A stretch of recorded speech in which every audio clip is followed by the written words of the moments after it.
So Tara, we're here today to talk about the representation of women on corporate boards and what has amounted to a surprising lack of progress of women's representation over the past several years. Catalyst has recently come out with a report that showed in 2011 the number of women on corporate boards was 16%, and that number had barely budged since 2005, when there were 14.6% of women sitting on boards.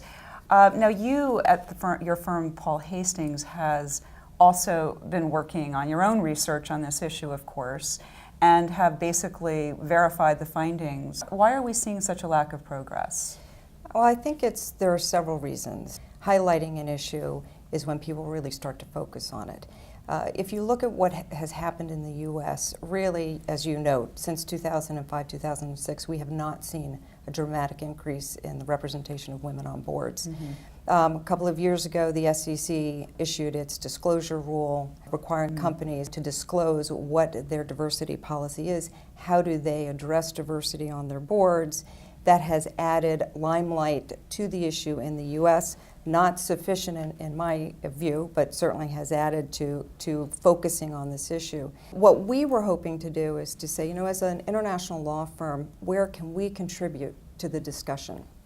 So we thought, let's take a look at the different approaches in a number of jurisdictions: legislative, regulatory, voluntary, private sector, and let's see if we can't help inform the debate so that folks can take a look and say, well, it's interesting they took this approach in this jurisdiction.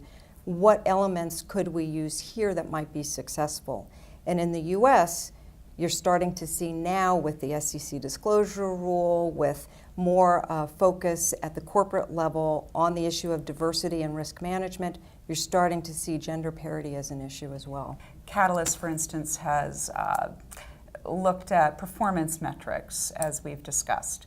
And they found in one study that Fortune 500 companies that had at least 3 women or more on the board outperformed companies that had no women on their board by 46% when you're gauging return on equity. So is this the right kind of discussion for people to be having?